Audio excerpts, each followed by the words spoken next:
Hello, good afternoon, and welcome to Teleislas News with the most important news of the day.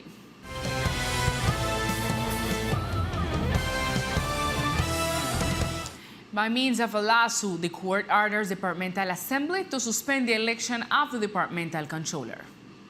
The election of the departmental controller was suspended by a lawsuit filed by Ereona Williams de Reed. The decision was issued by the Second Civil Court of San Andres, notifies the Departmental Assembly of San Andres, Providence and Queclina, and the president of the corporation, Escorzo Christopher Premier, or whoever take his place, the term of 2 days to issue a report on the facts that support the constitutional action. Likewise, they may provide documents and anticipate evidence in their possession. In the same manner, they will be allowed to request the evidence they intend to assert. William Austin Sanchez, Archibald Starling Molano, Grenard Bent, and Robert Sanchez Flores, as well as the Universidad del Magdalena, the Attorney General Office of San Andres Island, and the Regional Ombudsman Office of San Andres Islands to inform the office within 2 days about the content and send off copy of the documents which they base their manifestations.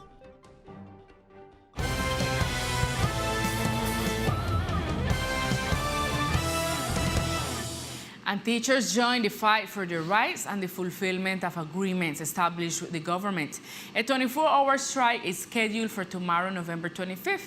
Here are the details. Accepting the guidelines at the national level, the teachers of the island, the Colombian Association of Educators, and workers of the Federation FECODE will go on strike for 24 hours tomorrow. The causes were explained to the president of both the Unitary Central Workers Organization and ASIPSAP in the island, Hernando Jose Tovar. The main problem is that in the framework of the protest that took place last year, there were some work tables carried out where the Central Workers Organization sat down with the national government in negotiation tables, and many of those points were not left on the tables, but instead were presented as bills before the Congress of the Republic to be approved. On the other hand, the national government is not complying with the agreements that were reached at the negotiating table, and secondly, the bills that were presented to the Congress, many of them have not been approved. For Tovar, this demonstrates the government lacks of interest in reforming or transforming labor issues and the pay of the working class. And the Vaccine Advisory Committee of the Ministry of Health approved to open booster vaccination in the population over 18 to 49 years of age in the country in a progressive manner.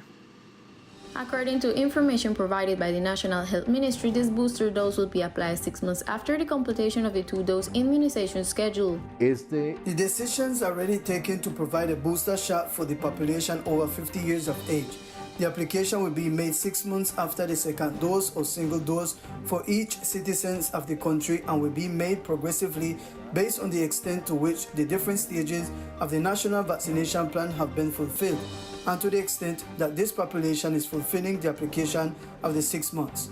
Therefore, we will start on the 24th with the population that was prioritized in stage 1 of the national vaccination plan. That is, all health workers between 18 and 49 years of age, the population working in funeral homes, vaccination services, technicians and epidemiologists in territorial entities, traditional doctors, pilots, national and international crew. From December 21st, teachers, managers, and educational personnel, military and police forces, indigenous and maroon guards between 16 and 19 years of age with comorbidities or hypertensive diseases, educational agents, community mothers, and fathers identified by the ICBF and ICBF institutional caregivers, human talent in charge of feeding and care of institutionalized elderly adults may be vaccinated. From January 16, this third dose may be applied to persons deprived of liberty, persons between 40 and 49 years of age, institutional caregivers, the population at risk of outbreaks, custody personnel, the homeless,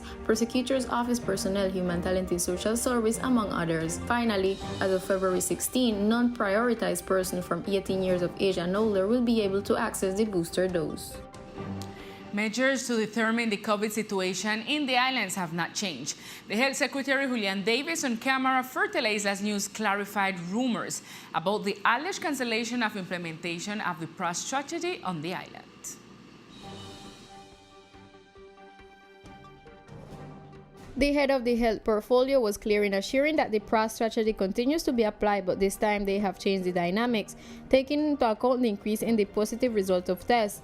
For this reason, the personnel assigned to perform the tests in different sectors are now in charge of tracking the close contact of those people with positive results on their test. Nosotros continuamos con la estrategia PRAS. As we continue with the PRAS strategy, but within this strategy, as we have always said, we have to look at the stage of the epidemiological situation. At this moment, we have changed the strategy.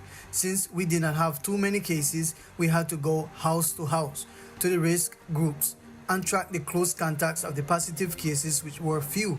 Now we find that we have more cases. According to the Secretary, the capacity of the Delta variant is 8 people. That is to say, for each positive case, at least 8 close contacts must be strays. Colocamos un ejemplo muy puntual. El día de ayer salimos con 101. We give you a very specific example. Yesterday, there were 101 positive cases of COVID, of which we would have to track approximately 800 people that could be close contacts. If we were not taking these samples, as I specified before, we would not be reporting the number of positive cases. The positivity rate right now is 20% of the samples that are taken, meaning that out of every 10 samples that are being taken, 2 are coming back positive. Davis emphasized that the tests are applied by the health service provider company throughout the program led by the Secretariat. For this reason, if any person has any symptomatology such as cough, fever, general malaise, vomiting, diarrhea, the first thing to keep in mind is to isolate yourself and your family, which is considered possible until proven otherwise. You should call your health insurance company to have the sample taken. Then if the test turns out to be positive, the epidemiological traceability will be done.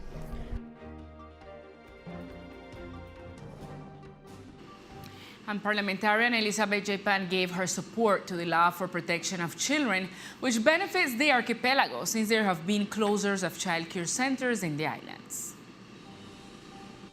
Regarding the closure of the Orange Hill Special Case Center, which was provided service to the disabled community and families for the past 35 years, the parliamentarian Elizabeth J. Pang said that with the Bill 618 of 2021, through which parameters are established for the protection and care of children in a state of special vulnerability, it is possible to benefit children in vulnerable situations in the island. Estamos haciendo una gestión con mira a que no cierren. We are making an effort to prevent the closing of these family welfare centers because parents not only in the archipelago of San Andres but all over the country are presenting this concern, and this project is of utmost importance for these parents who are currently concerned about the situation they are facing at the moment. In the same way and following this line, the parliamentarian stated that they made a proposal to guarantee the right of serious common origin, congenital, so that the minors of the archipelago can count on the care of their parents and their caregiver and even to be trained as far as possible.